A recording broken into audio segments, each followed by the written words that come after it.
قابل احترام federal ministers, provincial chief ministers, chief army staff general Asim Munir, general officers, government officials, خواتین وزرات، السلام علیکم۔ آج میں آپ سب کا شکر گزار ہوں کہ آپ ایپیکس کمیٹی کی میٹنگ میں تشریف لائے میری درخواست پر، اور آج میں سمجھتا ہوں کہ ہمیں بعض معاملات کے اوپر ذرا تفصیل سے بات کرنا ہوگی، مگر مجھے اگر آپ اجازت دیں گے تو 1-2 منٹ کے لیے میں چند معروضات آپ کی خدمت میں پیش کرنا چاہتا ہوں۔ پہلی بات تو یہ ہے کہ اللہ کے فضل و کرم سے پاکستان کی جو معیشت ہے وہ آپ سب کی کاوش، محنت اور سنسیئرٹی آف پرپس سے الحمدللہ آہستہ آہستہ وہ استحکام کی طرف بڑھ رہی ہے، اور اس میں یقیناً آپ سب کا، وفاق کا، صوبوں کا، انسٹیٹیوشنز کا، آرمی چیف کا، سب کا اس میں بے پناہ رول ہے۔ اس کے بغیر ہم آگے نہیں بڑھ سکتے، لہٰذا میں چاہوں گا کہ آپ سب کو دل کی گہرائیوں سے میں آپ کا شکریہ ادا کر سکوں۔ مگر اس سے بڑھ کر اب جو اہم پہلو ہے وہ ملک کی ترقی اور خوشحالی، استحکام، stability of economy, political stability ایک دوسرے کے ساتھ جڑی ہوئی ہیں۔ اس کے بغیر کوئی بھی معاشرہ آگے نہیں بڑھ سکتا۔ تو ترقی اور خوشحالی کے لیے انتہائی اہم ہے کہ ملک کے اندر معاشی استحکام ہو اور سیاسی استحکام ہو۔ اس کے لیے یقیناً آپ سب نے اپنا کردار ادا کرنا ہے، اور اس کے لیے میں چاہوں گا کہ آج اس معاملے کے اوپر بھی ہمیں ایک کھل کر بات کرنی چاہیے، تاکہ آج ہم میٹنگ سے جب اٹھیں تو ایک ٹھوس ایک فیصلے کر کے ہم یہاں سے اٹھیں۔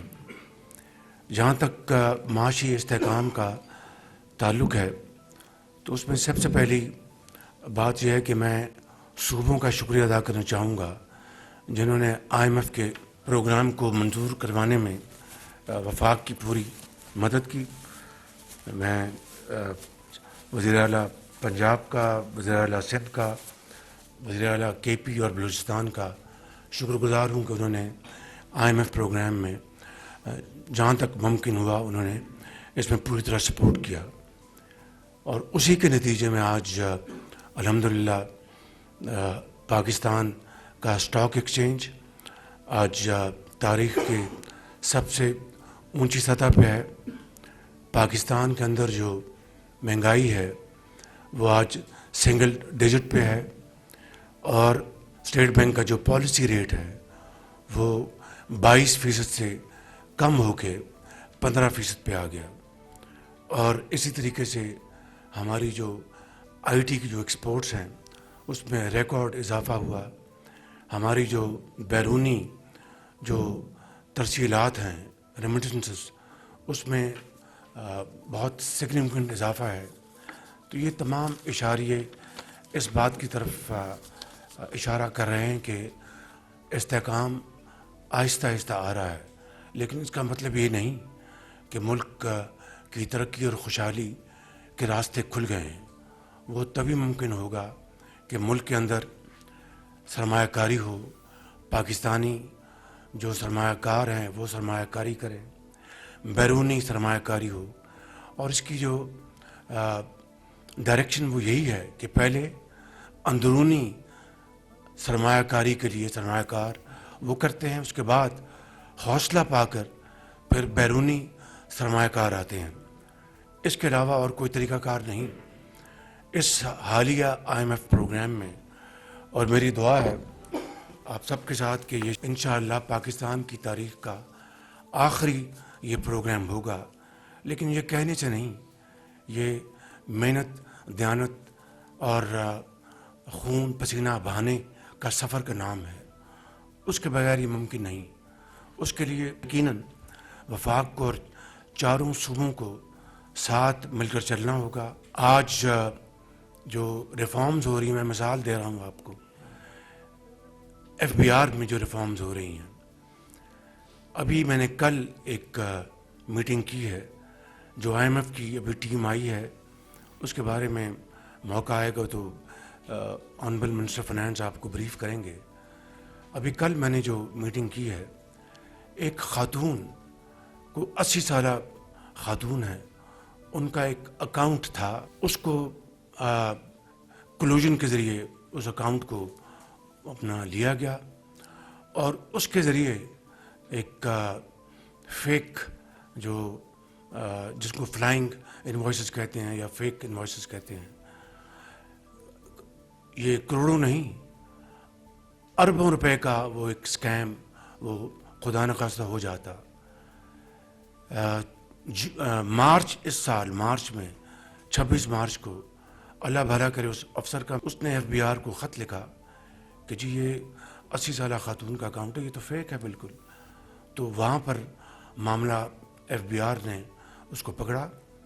اس وقت تک صرف 37 کروڑ روپے اس غریب قوم کے وہ ہڑپ کیے جا چکے تھے.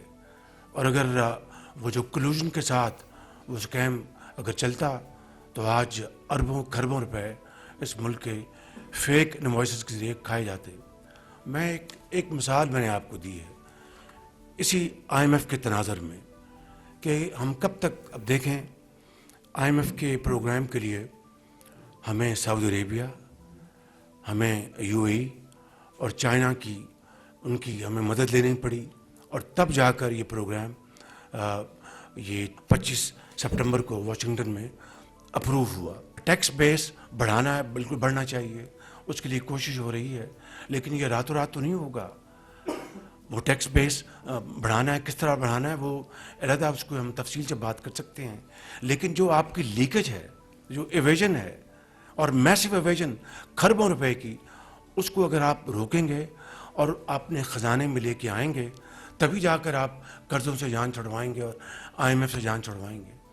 چاہے یہ آپ کا کسٹم ڈیوٹیز ہیں، سیل ٹیکس ہیں، چاہے آپ کی پاور سیکٹر میں آپ کے سرکولر ڈیٹ ہے، آپ کی بجلی چوری ہے، یہ دوسرے معاملات ہیں. تو میں گزارش یہ کرنا چاہتا ہوں آپ کی خدمت میں کہ میرے ساتھ آپ سب نے ہاتھ بٹانا ہے، اس کے بغیر نہیں ہوگا. It is not about you and me, it's about us. تب یہ ملک انشاءاللہ تیزی سے آگے بڑھے گا. میں آپ کو دل کی گہرائیوں سے مبارکباد دینا چاہتا ہوں اس حوالے سے کہ آج 8 مہینے ہماری حکومتوں کو مارج وجود میں آئے ہوئے، یعنی کوئی جنون کوئی اخباروں کی زینت کوئی اسکیم بنا وہ تو دور کی بات ہے، کوئی جھوٹا اسکیم بھی نہیں آیا آپ کے خلاف. میں سمجھتا ہوں کہ یہ انتہائی لائق تحسین بات ہے کہ آپ کے کوئی مخالفین ہیں، دشمن ہیں، اندر ہیں، باہر ہیں، ان کو موقع نہیں ملا. تو یہ ایک بہت بڑی اسٹرینتھ ہے، مورل اسٹرینتھ ہے آپ کی گورننس کے لیے، عوام کی خدمت کے لیے. اسی طریقے سے میں چاہوں گا کہ میں یہاں پر شکریہ ادا کروں وزیر اعلیٰ سندھ کا کہ پولیو کے اوپر انہوں نے بہت میسو ایفرٹ کر رہے ہیں. اور مجھے باقاعدہ میں نے میٹنگ کی 2-3 ہفتے پہلے اور میں نے پھر ان کو خطوط لکھے شکریہ کے، وزیر اعلیٰ کو بھی، ان کے چیف سیکرٹری کو بھی جو پوری طرح فوکسڈ ہیں. وزیر اعلیٰ پنجاب نے اب ایگریکلچر ٹیکس میں لیڈ لی ہے جو کہ آج وقت کی انتہائی اہم ضرورت ہے. باقی صوبے بھی انشاءاللہ اس کو کریں گے. چیف منسٹر KP نے میرا خیال ہے جی ان کی کیبنٹ نے اپروو کر دیا ہے، وہ لے کے جا رہے ہیں اپنی اسمبلی کے پاس. مجھے امید ہے کہ چیف منسٹر سندھ بھی، چیف منسٹر بلوچستان بھی اس کو لے کے آئیں گے. یہ ہے وہ آل اباؤٹ اس، ٹیم ورک، جوائنٹ ایفرٹ. بہترین اذان دنیا کے بہترین اذان پاکستان میں ہیں. بریلینٹ مائنڈس، آپ کے پاس قدرتی وسائل اللہ تعالیٰ نے کھربوں ڈالر کے اللہ تعالیٰ نے ہمیں ایک نعمت کے طور پر عطا کی ہے.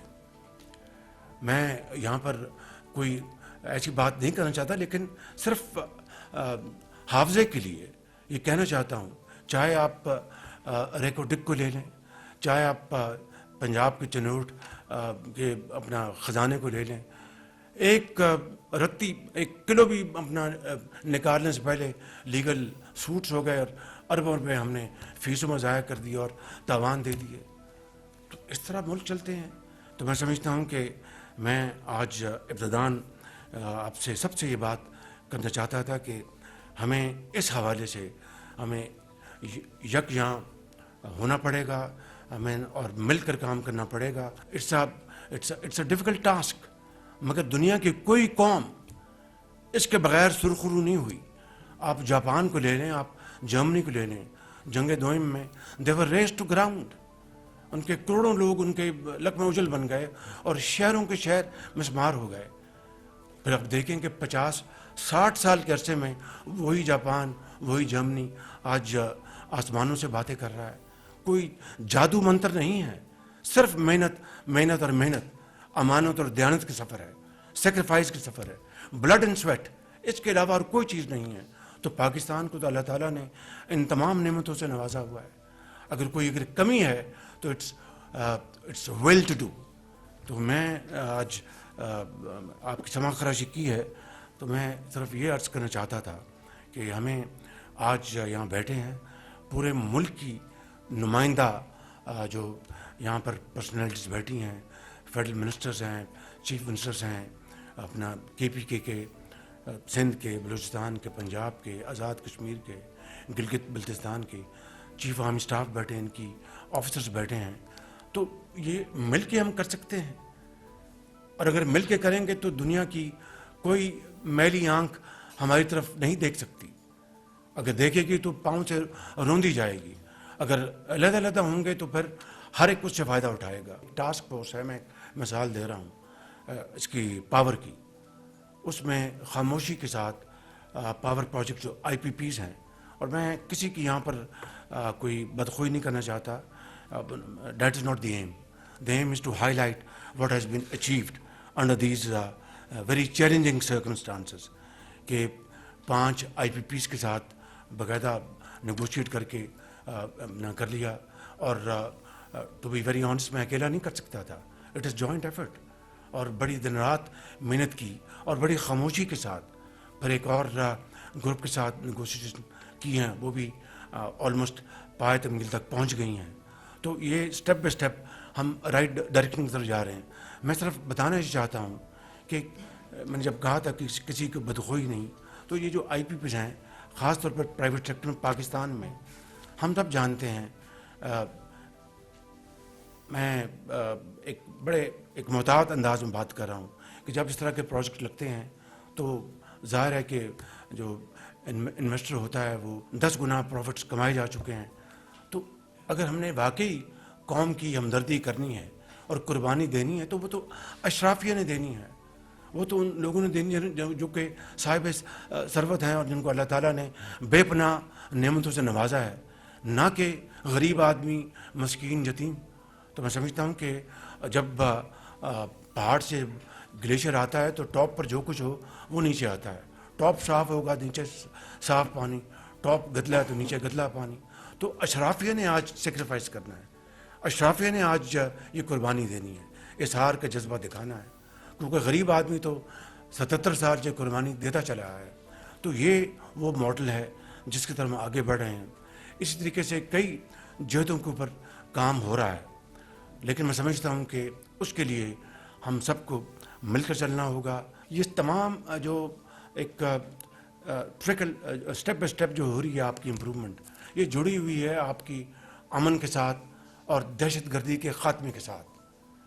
میں ممکن ہے مجھ سے کئی غلطیاں ہوئی ہوں، میں خطا کار انسان ہوں، لیکن بغیر کسی کا نام لیے یا کسی کو نشانہ بنائے بغیر میں یہ کہہ سکتا ہوں بلا خوف تردید کہ میاں محمد نواز شریف کے دور میں جب 2014 میں یہ دہشت گردی کے خاتمے کا جو پروگرام بنا تو پورے پاکستان کی جو سیاسی کی کوئی بندہ بچت باہر نہیں تھا. سو یو انڈرسٹینڈ کہ میں کیا کہہ رہا ہوں. سب موجود اس میں. عسکری قیادت تھی اور وہاں پر فیصلہ ہوا، دعائے خیر ہوئی، اور 2018 میں یہ دہشت گردی ملک کے ماتھے سے اس کا نشان مٹ گیا پاکستان سے. اور دنیا ورتائے حیرت میں تھی کہ یہ کس طرح ہو گیا کہ پاکستان میں دہشت گردی کا خاتمہ ہو گیا. 80,000 لوگوں کی قربانیاں عام آدمی کی, کے پی کے جوانوں, ماؤں بہنوں کی, سیاسی خاندانوں کی, سندھ میں, بلوچستان میں, پنجاب میں, پولیس, افواج پاکستان کے افسروں, جوانوں, ان کے بیٹوں بیٹیوں نے قربانیاں دی, تب جا کر یہ اپنا اس ناسور کو ختم کیا گیا. اور اس کے نتیجے میں 130 ارب ڈالر کی پاکستان کو کی معیشت کو نقصان پہنچا. میں پوچھتا ہوں, اور پوچھنا آپ سب کا میرا حق ہے, کہ یہ دوبارہ کیا ہوا کہ اس کے بعد دوبارہ یہ افریت اس نے سر اٹھایا, کیوں اٹھایا, کیسے اٹھایا؟ اور آج آپ دیکھتے ہیں کہ کے پی میں, بلوچستان میں آج ہر روز کوئی دن نہیں گزرتا جہاں پر دہشت گردی کا واقعہ نہیں ہوتا. تو اگر ہم نے اس ناسور کو اب ختم نہ کیا تو جو میں نے شروع میں معروضات آپ کے سامنے رکھی ہیں وہ 0/0 اس کا اثر ہے بالکل. تو میں سمجھتا ہوں کہ اگر ہم نے ملک کی ترقی کو آگے لے کے جانا ہے, قومی یکجہتی کو, سیاسی اتحاد کو, تو یہ جڑی ہوئی ہے اپنا دہشت گردی کے خاتمے کے ساتھ, مشروط ہے, اس کے بغیر کچھ نہیں آگے ہوگا. تو میں سمجھتا ہوں کہ یہ آج پاکستان کا سب سے بڑا چیلنج ہے. لیکن آج پورا پاکستان آج خوف زدہ ہے کہ جناب پتہ نہیں آج میرے بچے کے ساتھ کیا ہوگا, میری بیٹی کے ساتھ کیا ہوگا. خاص طور پر کے پی اور بلوچستان میں, جنوبی اضلاع میں جو کچھ ہو رہا ہے, وہاں پر BLA جو بلوچستان میں کر رہی ہے, یعنی میں سمجھتا ہوں کہ بدترین درندگی ہے. تو میرے لیے بطور اس ملک کے سربراہ کے, آپ کے لیے بطور فوج کے سربراہ کے, ہمارے پاس تو کوئی چوائس نہیں ہے کہ سب سے پہلے اس کا کچل دیں. اس کے بعد اٹس اباؤٹ اکانومی, اس کے بعد it's about production, employment and prosperity. Number 1 is دہشت گردی کا خاتمہ, نمبر 2 دہشت گردی کا خاتمہ, نمبر 3 دہشت گردی کا خاتمہ. آپ دیکھیں کہ وہ دنیا جو حیران تھی کہ پاکستان میں دہشت گردی ختم ہو چکی ہے, آج وہ ہم پہ اپنا تانا زن ہے, ہمارا مذاق بنا رہی ہے. تو میں سمجھتا ہوں کہ یہ وہ معاملات ہیں جس کے لیے آج ہم اکٹھے ہوئے ہیں. اور آخری بات بڑے ادب سے میں عرض کرتا ہوں کہ پچھلے کئی ماہ سے ہمارے SCO کانفرنس ہوئی, بڑی کامیاب کانفرنس ہوئی, اس کے لیے میں آپ سب کا شکریہ ادا کر چکا ہوں, اپنا مبارکباد بھی دے چکا. لیکن ہر موقع کے اوپر یہاں پر کوئی نہ کوئی دھرنا ہوتا تھا. میں سمجھتا ہوں کہ یہ کس حد تک ہم اپنے ذرا آرام سے بیٹھیں کہ کیا یہ پاکستان کے مفاد میں ہے. اگر دھرنا یا جلوس اگر دینا ہے, کرنا ہے, تو وہ اس کے بعد ہو سکتا ہے. میں سمجھتا ہوں کہ میں اس معاملے میں اس سے زیادہ آگے نہیں جاننا چاہتا, صرف یہ ادب سے درخواست کرنا چاہتا ہوں کہ ہمیں بیٹھ کر ٹھنڈے دل کے ساتھ ان معاملات کو سوچنا ہے. اگر واقعی پاکستان کی ترقی اور خوشحالی آپ سب کو عزیز ہے, جو کہ ہے آپ کو, پھر فیصلہ کرنا ہے کہ ہم دھرنے دے لیں, لانگ مارچز کر لیں, یا پھر ترقی اور خوشحالی کے مینار کھڑے کریں. It's all up to us. Choice is ours, time and tide, wait for none. آپ کا بہت شکریہ.